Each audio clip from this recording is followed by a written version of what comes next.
ओम नमो भगवते वासुदेवाय नमः। आज आमल की एकादशी व्रत कथा। युधिष्ठिर ने भगवान श्री कृष्ण से कहा, हे श्री कृष्ण, मुझे फाल्गुन मास के शुक्ल पक्ष की एकादशी का नाम और महात्म्य बताने की कृपा कीजिए। तो भगवान श्री कृष्ण बोले, हे महाभाग धर्मनंदन, फाल्गुन मास के शुक्ल पक्ष की एकादशी का नाम आमल की है। इसका पवित्र व्रत विष्णु लोक की प्राप्ति कराने वाला है। राजा मांधाता ने भी महात्मा वशिष्ठ जी से इसी प्रकार का प्रश्न पूछा था। मांधाता बोले कि हे वशिष्ठ जी, यदि आप मुझ पर कृपा करें तो किसी ऐसे व्रत की कथा कहिए जिससे मेरा कल्याण हो। महर्षि वशिष्ठ बोले कि हे राजन, सब व्रतों से उत्तम और अंत में मोक्ष देने वाले आमल की एकादशी के व्रत का मैं वर्णन करता हूं। यह एकादशी फाल्गुन माह के शुक्ल पक्ष में होती है। इस व्रत के करने से समस्त पाप नष्ट हो जाते हैं। इस व्रत का फल 1000 गौदान के फल के बराबर होता है। अब मैं आपसे एक पौराणिक कथा कहता हूं, आप ध्यान पूर्वक सुनिए। एक वैदिश नाम का नगर था जिसमें ब्राह्मण, क्षत्रिय, वैश्य और शूद्र चारों वर्ण आनंद सहित रहते थे। उस नगर में सदैव वेद ध्वनि गूंजा करती थी तथा पापी, दुराचारी तथा नास्तिक उस नगर में कोई नहीं था। उस नगर में चैथरथ नाम का चंद्रवंशी राजा राज्य करता था। वह अत्यंत विद्वान और धर्मी था। उस नगर में कोई भी व्यक्ति दरिद्र व कंजूस नहीं था। सभी नगरवासी विष्णु भक्त थे और आबाल वृद्ध स्त्री पुरुष एकादशी का व्रत किया करते थे। एक समय फाल्गुन मास के शुक्ल पक्ष की आमल की एकादशी आई। उस दिन राजा, प्रजा तथा बाल वृद्ध सबने हर्षपूर्वक व्रत किया।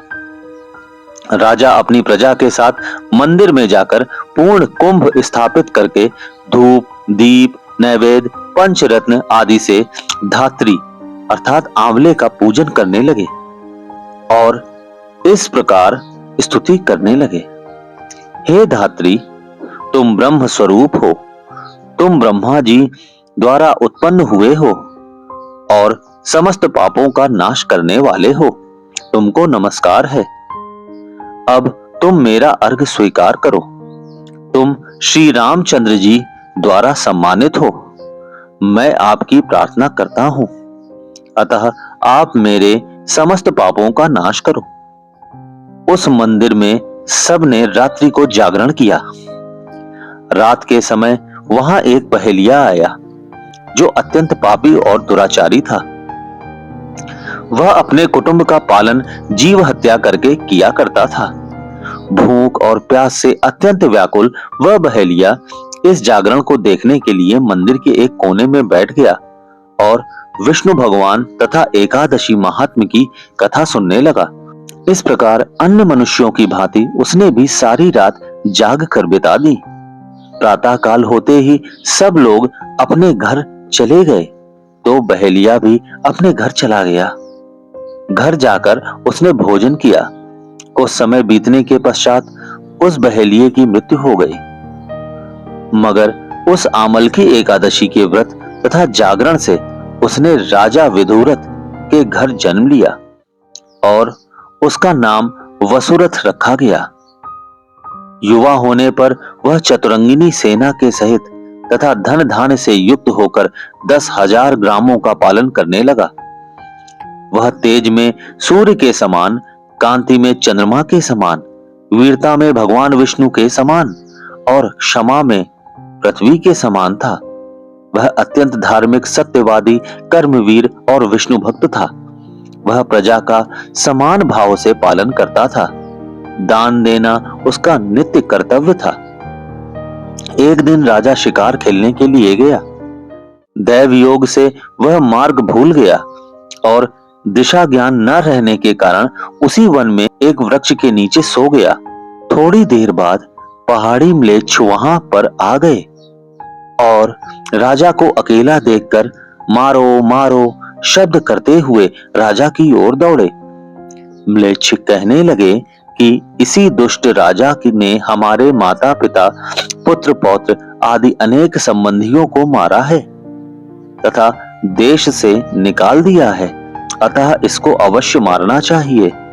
ऐसा कहकर वे म्लेच्छ उस राजा को मारने दौड़े और अनेक प्रकार के अस्त्र शस्त्र उसके ऊपर फेंके।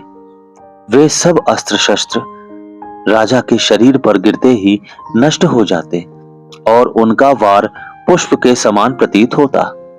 अब उन म्लेच्छों के अस्त्र शस्त्र उल्टा उन्हीं पर प्रहार करने लगे, जिससे वे मूर्छित होकर गिरने लगे। उसी समय राजा के शरीर से एक दिव्य स्त्री उत्पन्न हुई। वह स्त्री अत्यंत सुंदर होते हुए भी उसकी भ्रुकुटी टेढ़ी थी।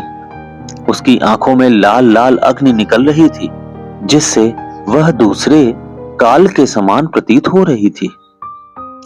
वह स्त्री म्लेच्छों को मारने दौड़ी और थोड़ी ही देर में उसने सब म्लेच्छों को काल के गाल में पहुंचा दिया। जब राजा सोकर उठा तो उसने म्लेच्छों को मरा हुआ देखकर कहा कि इन शत्रुओं को किसने मारा है? इस वन में मेरा कौन हितैषी रहता है? वह ऐसा विचार कर ही रहा था कि आकाशवाणी हुई, हे राजा, इस संसार में विष्णु भगवान के अतिरिक्त कौन तेरी सहायता कर सकता है? इस आकाशवाणी को सुनकर राजा अपने राज्य में आ गया और सुखपूर्वक राज्य करने लगा। महर्षि वशिष्ठ बोले कि हे राजन, यह आमल की एकादशी के व्रत का प्रभाव था। जो मनुष्य इस आमल की एकादशी का व्रत करते हैं वे प्रत्येक कार्य में सफल होते हैं और अंत में विष्णु लोक को जाते हैं। तो बोलिए एकादशी माता की जय। तो बोलिए श्री हरि विष्णु जी महाराज की जय। तो बोलिए श्री कृष्ण भगवान की जय।